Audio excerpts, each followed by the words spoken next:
السلام علیکم اور خوش آمدید۔ آج ہم عادات کے سلسلے میں ایک بنیادی اصول پر بات کر رہے ہیں۔ یہ وہ چوتھا اور آخری قانون ہے جو ایٹامک ہیبٹس میں بتایا گیا ہے، یعنی کسی بھی عمل کو تسکین بخش بنانا، ایسا کچھ کرنا کہ اس کام کو کر کے اچھا لگے۔ جی بالکل۔ ہمارا سورس مٹیریل اسی کتاب کا ایک خاص باب ہے۔ یہ وضاحت کرتا ہے کہ کچھ عادات کیوں ہماری زندگی کا حصہ بن جاتی ہیں اور کچھ کیوں نہیں بن پاتی۔ بالکل، اور اس میں جو سب سے اہم بات ہے نا، وہ ہے تسکین، اور خاص طور پہ فوری تسکین، یعنی فوراً ملنے والا اچھا احساس۔ فوری تسکین۔ جی، آج کی اس تفصیلی گفتگو میں ہم یہی سمجھیں گے کہ یہ کیوں ضروری ہے اور اس سمجھ کو مستقل عادات اپنانے کے لیے کیسے استعمال کیا جا سکتا ہے۔ اور اس کے لیے کچھ دلچسپ مثالیں بھی ہیں ہمارے پاس نا۔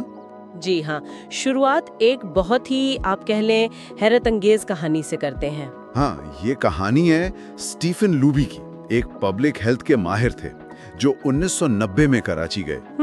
اس وقت کراچی آپ کو پتا ہے کتنا غنجان آباد شہر تھا، اور وہاں کی اکثر آبادی کچی آبادیوں میں رہتی تھی۔ صفائی ستھرائی کا نظام وہ اتنا اچھا نہیں تھا، صاف پانی کی کمی۔ جی، اور بیماریاں بہت عام تھی وہاں۔ ہاں، تو لوبی اور ان کی ٹیم نے یہ محسوس کیا کہ صرف ہاتھ دھونے جیسی معمولی سی عادت سے صحت پر کتنا بڑا فرق پڑ سکتا ہے۔ بالکل۔ لیکن لوگوں کو یہ معلوم تھا۔ مسئلہ یہ نہیں تھا کہ وہ جانتے نہیں تھے۔ اچھا۔ مسئلہ تھا اس پر مستقل عمل کرنے کا، کنسسٹنسی کا مسئلہ تھا۔ لوگ یا تو جلدی میں صحیح سے ہاتھ نہیں دھو رہے تھے، یا کھانا بنانے سے پہلے بھول گئے، ایسا کچھ۔ یہ بہت اہم نکتہ ہے کہ صرف جاننا کافی نہیں ہوتا، کبھی بھی نہیں ہوتا۔ ہاں، عمل کو عادت بنانا وہ ایک الگ چیز ہے، اس کے لیے کچھ اور چاہیے ہوتا ہے۔ تو لوبی کی ٹیم نے کیا کیا؟ انہوں نے پروکٹر اینڈ گیمبل کے ساتھ مل کر وہاں کے لوگوں کو سیف گارڈ صابن مفت دیا۔ اچھا، سیف گارڈ، تو یہ کوئی عام صابن نہیں تھا پھر؟ مطلب اس میں کچھ خاص تھا؟ ہاں بالکل، لوبی کے اپنے الفاظ میں یہ ایک پریمیم صابن تھا۔ اس کی جھاگ بہت آسانی سے بنتی تھی اور اس کی خوشبو وہ بھی بہت اچھی تھی۔ اوکے۔ تو اس نے فوراً ہی ہاتھ دھونے کے عمل کو تھوڑا سا بہتر بنا دیا، تھوڑا پرلطف۔ لوبی کا مقصد صرف یہ نہیں تھا کہ لوگ فوراً ہاتھ دھو لیں، وہ چاہتے تھے کہ یہ عادت ان کی زندگی کا حصہ بن جائے۔ جیسے صبح اٹھ کر برش کرنا۔ بالکل، جیسے ہم برش کرتے ہیں کیونکہ وہ منٹ کا تازہ احساس اچھا لگتا ہے، وہ احساس ضروری ہے۔ تو اس چھوٹے سے فرق کا، اس پریمیم صابن کا نتیجہ کیا نکلا؟ کچھ فرق پڑا؟ فرق تو کمال کا پڑا۔ چند مہینوں میں ہی بچوں میں دست یعنی ڈائریا 52% کم ہو گیا۔ 52%؟ جی، نمونیا 48% اور جلدی انفیکشن امپیٹیگو وہ 35% کم ہو گیا۔ یہ تو بہت بڑی تبدیلی ہے۔ لیکن سب سے زیادہ حیران کن بات اس کے لانگ ٹرم ایفیکٹس تھے، طویل مدتی اثرات۔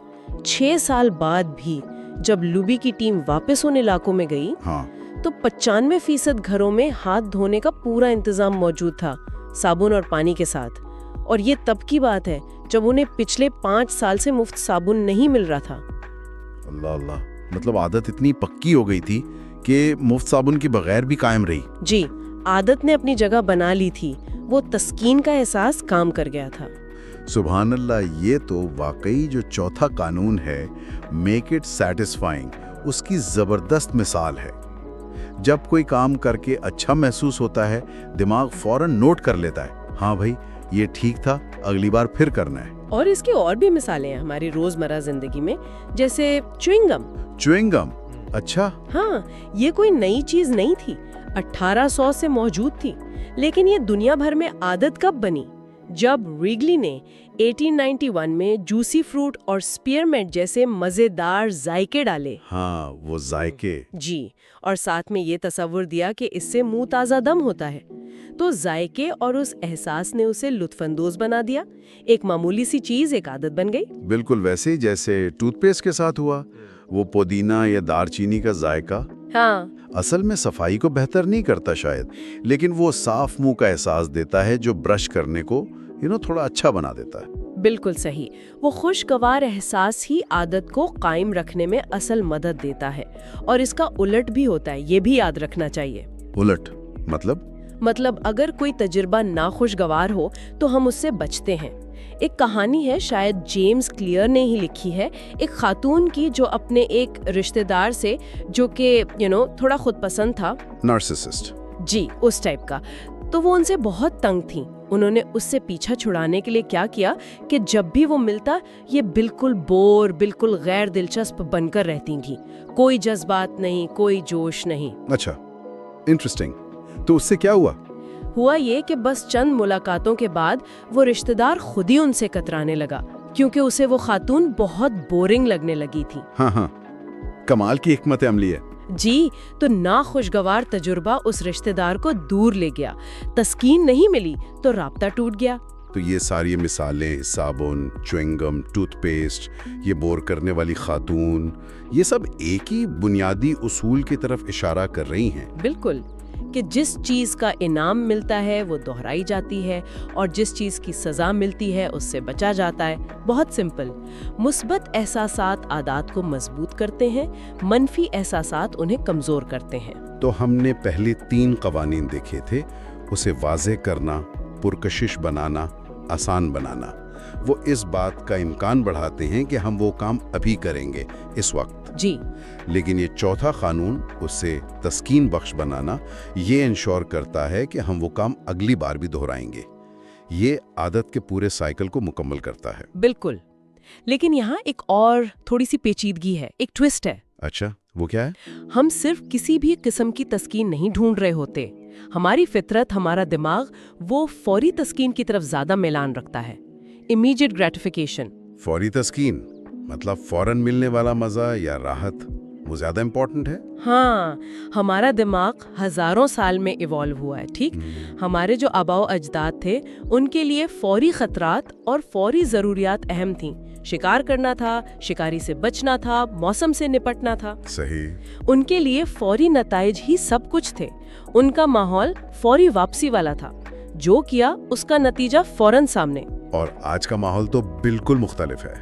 ہم کام کرتے ہیں، تنخواہ ہفتوں بعد ملتی ہے، آج ایکسرسائز شروع کرتے ہیں، صحت پر اثر مہینوں بعد نظر آتا ہے۔ ہاں، آج پیسہ بچاتے ہیں، اس کا فائدہ تو شاید سالوں، دہائیوں بعد ملتا ہے۔ یہ تو تاخیر شدہ واپسی والا ماحول ہے، ڈیلیڈ ریٹرن۔ بالکل۔ لیکن پرابلم یہ ہے کہ ہمارا دماغ جو پچھلے کہہ لیں 2 لاکھ سال میں زیادہ نہیں بدلا، وہ ابھی بھی اس پرانے فوری واپسی والے سسٹم پر چل رہا ہے۔ اچھا، اسے سائیکالوجی میں ٹائم انکنسسٹنسی کہتے ہیں۔ ہم مستقبل کے مقابلے میں حال کو، پریزنٹ کو بہت زیادہ اہمیت دیتے ہیں۔ ہم آج کے چھوٹے سے مزے کے لیے کل کے بڑے فائدے کو قربان کر دیتے ہیں اکثر۔ اچھا، تو اس لیے بری عادتیں اتنی آسانی سے لگ جاتی ہیں اور پکی ہو جاتی ہیں۔ سگریٹ پینے کا فوری فائدہ شاید سٹریس کم ہونا، زیادہ کھانے کا فوری فائدہ فوراً لذت۔ جی ہاں، لیکن جو ان کے منفی نتائج ہیں، بیماری، موٹاپا، وہ تو بہت بعد میں آتے ہیں، فوراً نہیں۔ بالکل صحیح پکڑا آپ نے۔ اور اچھی عادت کے ساتھ اس کا بالکل الٹ ہے۔ قیمت محنت کرنی ہے، پرہیز کرنا ہے، وہ فوراً ادا کرنی پڑتی ہے، ابھی۔ ہاں، ایفرٹ ابھی لگتا ہے۔ اور فائدہ، صحت، علم، پیسہ وہ دیر سے ملتا ہے۔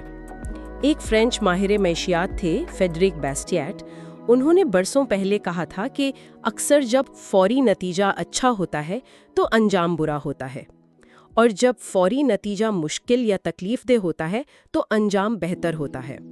واہ، سیدھی سی بات یہ ہے کہ اچھی عادت کی قیمت حال میں دینی پڑتی ہے اور بری عادت کی قیمت مستقبل میں۔ ایگزیکٹلی۔ اور ہمارا دماغ وہ حال کو ترجیح دیتا ہے۔ فیصلے کے وقت فوراً ملنے والی تسکین اکثر جیت جاتی ہے۔ ہم اپنے فیوچر سیلف یعنی مستقبل کی ذات کی نہیں سنتے، ہم اپنے پریزنٹ سیلف حال کی ذات کی سنتے ہیں، جو بس آرام، مزہ اور فوری تسکین چاہتا ہے۔ تو اس سب کو سمیٹیں تو ہم رویے کی تبدیلی کے بنیادی اصول کو تھوڑا اپڈیٹ کر سکتے ہیں۔ جس چیز کا فوراً انعام ملتا ہے وہ دہرائی جاتی ہے، اور جس چیز کی فوراً سزا ملتی ہے اس سے بچا جاتا ہے۔ یہ فوراً والا لفظ یہ بہت بہت اہم ہے۔ یہ جو فوری تسکین کی طرف ہمارا جھکاؤ ہے، یہ اصل میں شاید کامیابی کے بارے میں بھی کچھ بتاتا ہے۔ مطلب اگر اکثر لوگ فوری لذتوں کے پیچھے ہی جا رہے ہیں، تو جو لوگ صبر کر سکتے ہیں، جو تاخیر شدہ انعام کا انتظار کر سکتے ہیں، ان کے لیے مقابلہ کم ہو جاتا ہے اور شاید انعام بھی بڑا ہوتا ہے۔ ریسرچ بھی شاید یہی کہتی ہے نا؟ ہاں بالکل، تحقیق تو بالکل یہی بتاتی ہے۔ جو لوگ